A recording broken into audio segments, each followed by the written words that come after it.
Vamos voltar a falar da reforma tributária, porque esse assunto eu gostaria de estender para o deputado Arnaldo Jardim, que é vice-presidente da Frente Parlamentar da Agropecuária, e também para o nosso comentarista do Canal Rural, o Miguel Daúde. Então eu dou boa tarde aos dois. Vou começar com o deputado, porque existem produtos hoje, né, que fazem parte da cadeia do agronegócio, acho que isso é o mais importante a gente comentar aqui, que são isentos. Por exemplo, os agroquímicos, tá?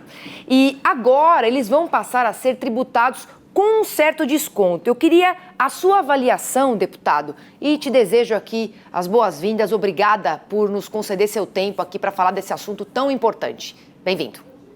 Muito obrigado. Mais uma vez, desejar a todos aí que a gente tenha um ano repleto de desafios e possamos estar juntos a enfrentá-los aí. Priscila.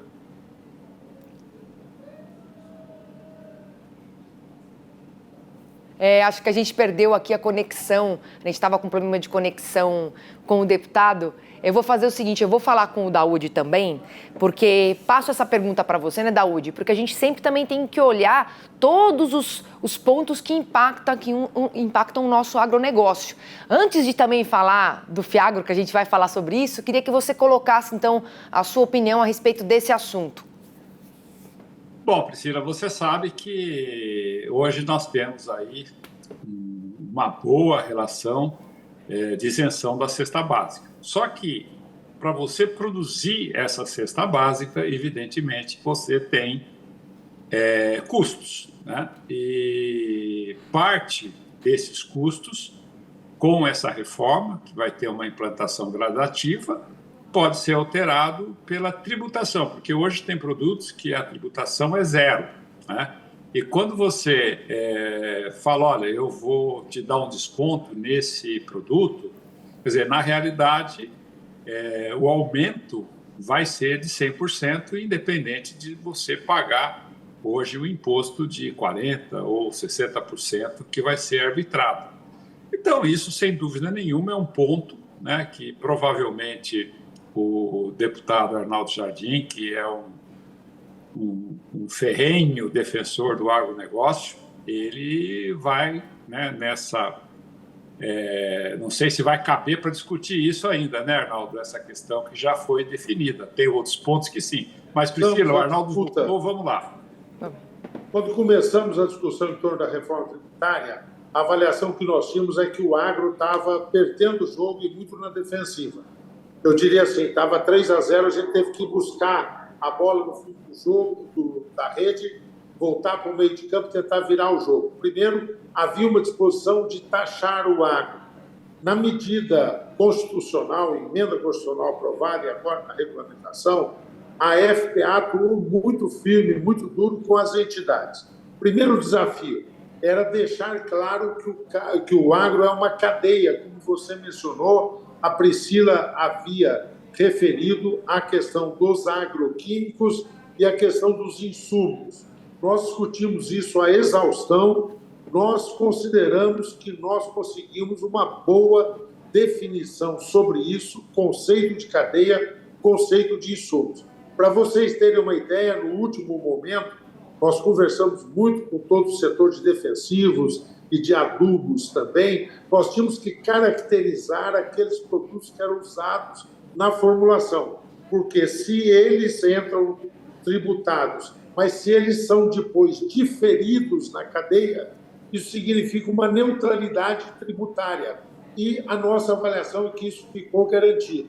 A própria lista, porque são novos produtos que surgem, nós vamos ter um critério de atualização para que não fique só os elementos estabelecidos em lei, mas possa ter um processo de ampliação. Segunda grande batalha que nós travamos, a questão da cesta básica. Foi dura essa.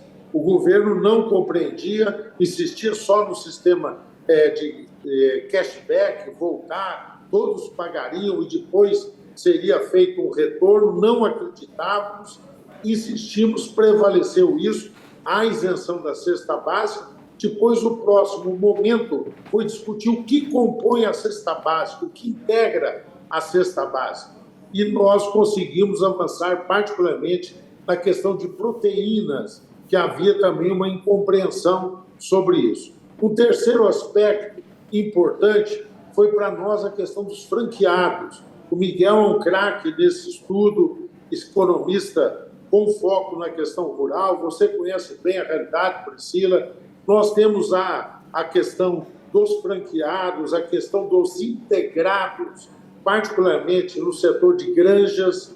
Também isso funciona em outros setores de produção, que nós tínhamos um tratamento perigoso e nós, ao final, conseguimos também equacionar de uma forma ok a questão da integração. E tinha todo um capítulo referente à questão de cooperativas. E nós atuamos aí, foi a FPA, junto com a Frencop. Eu sou vice do nosso querido Pedro Lupiol, sou presidente da Frencop. Nós fizemos muito associado e nós garantimos para o cooperativismo de crédito, cooperativismo de produção, inclusive para a área médica, Unimedes, Uniodontos, tal, o tratamento tributário também estava muito adverso e conseguimos equacionar as nossas cooperativas do agro. Então, tem razão o Miguel, eterna vigilância, nós vamos acompanhar para e passo a implantação, mas acho que no frigir das questões nós viramos o jogo e o agro vai ter condições de manter o seu dinamismo de uma reforma que eu acho que pode trazer aí estruturalmente para o país um ganho de produtividade. Perfeito. Deputado, também nós gostaríamos, né, eu e o Daúde, também de que você comentasse sobre o veto da isenção tributária sobre o FIAGRO. Quais os impactos que podem trazer isso para o nosso setor? Muito obrigado por levantar esse assunto. Aí é um capítulo que é do agro, por conta dos FIAGROs. Você sabe o quanto nós temos carinho por esse instrumento. Eu tive o privilégio de ser o autor dessa lei, desse projeto que virou lei e que hoje tem, Priscila, os números são surpreendentes. O Miguel sabe de cor salteado isso. Os FIAGROs já têm um patrimônio hoje que supera 45 bilhões de reais e nós temos 600 mil brasileiras, CPFs que aplicam no FIAGRO. Quando fala aplicar no FIAGRO, muita gente pensa, é coisa de gente que tem muito dinheiro. A aplicação média dos FIAGROs, Priscila, é 15 mil reais. Tem gente que aplica menos. Esse é o ticket médio. Isso significa que 600 mil pessoas, ao invés de deixar na caderneta, estão apostando em comprar títulos do agro, que vão implementar, vão formar cadeia produtiva. Isso faz toda a diferença. Nós vamos superando aquela questão do plano safra oficial, criando mecanismos próprios de financiamento. Nossa surpresa é que os fundos imobiliários que fazem isso, a construção civil e os FIAGROs, nós tínhamos colocado lá, trabalhando por isso, que ficariam isentos de tributação. E o governo vetou esse isento de tributação, abrindo caminho para que possam ser taxados. Nós estamos numa ação, a FPA se mobilizará para derrubar esse veto do governo, para manter a isenção dos fundos de investimento, é fortalecer o mercado de capitais, é fortalecer alternativas. Nós vamos fazer isso no agro, nós vamos fazer isso em articulação com os fundos de investimento, vamos fazer isso combinado com o setor da construção. Então, vamos nos mobilizar para garantir a isenção dos fundos de investimento. Isso vai ser uma matéria que vai merecer muita atenção nossa e engajamento. Tá certo. E, Daúde, você que está aí, né, há um bom tempo envolvido também no mercado financeiro, eu queria que você descrevesse, né, o avanço dessa reforma tributária. Ela é satisfatória no seu ponto de vista, depois de décadas aí de discussão? Ah, sim, não tenha dúvida, né? O Arnaldo também lembra disso, né, Arnaldo? Quanto tempo, né, vem se discutindo uma reforma tributária para o Brasil, porque hoje o custo, né, como diziam alguns ministros, que era um manicômio tributário, ela, sem dúvida nenhuma, vai simplificar muito isso, simplificar o custo das empresas na gestão dos impostos.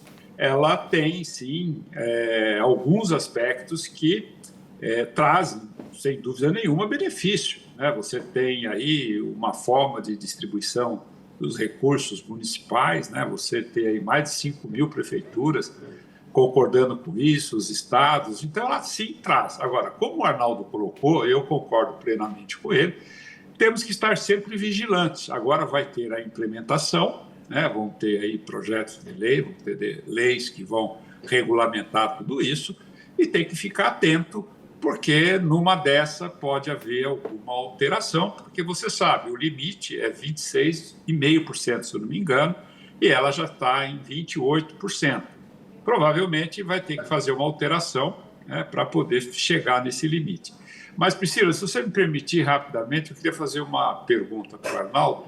Arnaldo, essa questão dos insumos da agropecuária, vai haver um retorno, como, quer dizer, você tributa, depois você tem uma compensação, é isso que você colocou? É isso sim. Todo o conceito que tem, Miguel, é muito importante, não é fácil a gente explicar isso.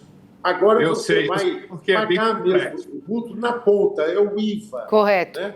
Então, todo o processo, você tributa, mas credita. Então, na prática, você repassa para a próxima etapa. Alguns estão fazendo umas contas e é 26,5, outros estão dizendo que pode chegar a 28, mas é 26,5 e isso assusta. Aí sai na imprensa, é um dos maiores do mundo. Só que hoje o acúmulo desses tributos todos, que serão 5, que serão substituídos por esse, é maior. Sim. E é em cascata. Então, por isso que eu acho que essa reforma tem mérito. Não é perfeita, está longe disso, tá certo? Mas ela tem mérito e nós precisamos torcer pela sua implantação e isso, vou repetir o que você falou, eterna vigilância nos detalhes para que a burocracia não se restabeleça, para não criar novas formas de tributação, porque nós sabemos que o governo e a burocracia estão atentos para cada vez mais